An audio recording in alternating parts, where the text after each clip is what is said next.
In 1929, just months before the most devastating stock market crash in U.S. history, a surprising piece of investment advice came from an unexpected source, a shoeshine boy.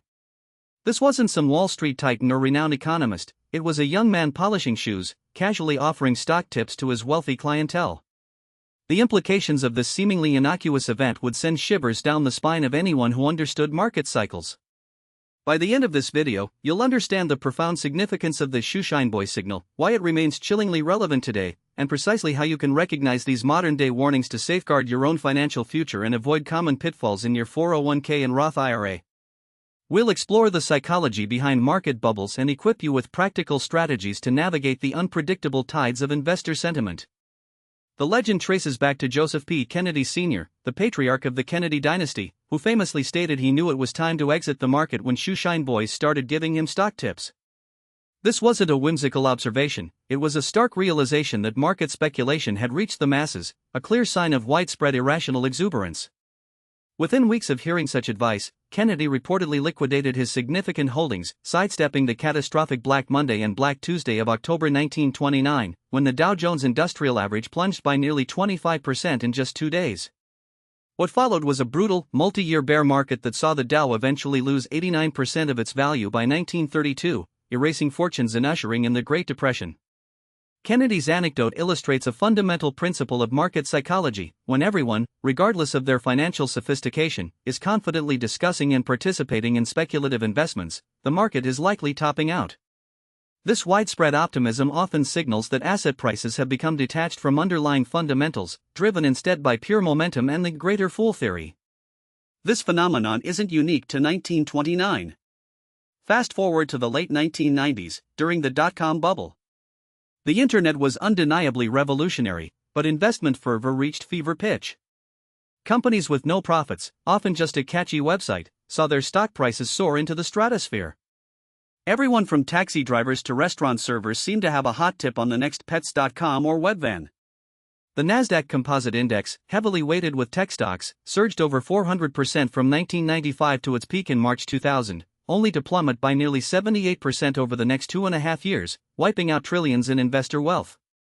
Similarly, the housing market in the mid-2000s exhibited classic shoeshine boy signals. Real estate became a common dinner table conversation, with countless individuals, often with limited financial understanding, flipping properties or taking on unsustainable mortgages based on the assumption that housing prices only go up. Mortgage brokers were offering no-doc loans, requiring little to no income verification, enabling practically anyone to buy multiple properties. This widespread speculation led to a national housing price increase of over 80% between 2000 and 2006, culminating in the 2008 financial crisis, which saw home values fall by over 30% nationally and triggered a severe global recession. So, where are the modern shoeshine boys today? They're not just on street corners, they're pervasive in our digital landscape. Consider the explosion of retail trading apps like Robinhood, allowing virtually anyone with a smartphone to trade stocks and options with ease. Social media platforms, particularly Reddit's Wall Street Bets, transformed into digital trading floors where speculative meme stocks like GameStop and AMC Entertainment saw unprecedented short squeezes in price volatility, driven by collective retail investor enthusiasm rather than traditional valuation metrics. The same applies to the cryptocurrency market, where anecdotes abound of friends, family, and even strangers on TikTok touting the next Dogecoin or Shiba Inu as a guaranteed path to riches. When speculative assets become the dominant topic of conversation among those who historically showed little interest in finance, it's a modern iteration of the shoeshine boy signal. These aren't necessarily indicators of an impending crash, but potent warnings that market sentiment might be overheating, valuations are stretched, and risk has dramatically increased. Understanding this signal is crucial for protecting your own portfolio, whether it's your long-term 401k, your Roth IRA, or your personal brokerage account. When you hear widespread, unqualified enthusiasm for specific assets, it's a strong cue to re-evaluate your own holdings and risk exposure. This isn't about predicting market tops, which is notoriously difficult, but about recognizing when market risk is elevated and adjusting your strategy accordingly. First, resist the urge to chase returns. If everyone is piling into a specific sector or asset class, it's likely already overvalued. Instead, stick to a disciplined investment strategy, focusing on diversification across various asset classes like broad market S&P 500 index funds, international equities, and bonds. This approach helps insulate your portfolio from the extreme volatility of any single overheated sector. Second, maintain a healthy cash reserve, perhaps in a high-yield savings account, HYSA, which allows you to capitalize on market downturns by buying quality assets at discounted prices. This also provides a psychological buffer against market volatility, preventing you from being forced to sell assets at a loss.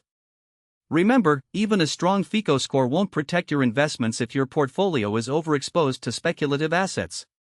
Third, regularly rebalance your portfolio. If a particular asset or sector has performed exceptionally well and now represents an outsized portion of your holdings, consider trimming it back to your target allocation. This systematic approach forces you to sell high and buy low, counterintuitively going against the herd mentality that drives bubbles. This discipline is paramount for long-term wealth creation, especially within tax-advantaged accounts like your 401k, where IRS rules benefit consistent, long-term growth. The true lesson of the Shoeshine Boy signal isn't about forecasting a specific market crash. It's a timeless reminder about human nature, market psychology, and the dangers of herd mentality. It teaches us that when financial speculation becomes mainstream, uncritical, and driven by emotion rather than fundamental value, the market is signaling heightened risk, not guaranteed rewards. It's a call for humility, discipline, and a deep understanding of your own risk tolerance. To truly understand how to build resilience into your portfolio, explore our video on the power of diversification, why you need more than just stocks. How will you interpret the modern Shoeshine Boy signal in your own investing journey?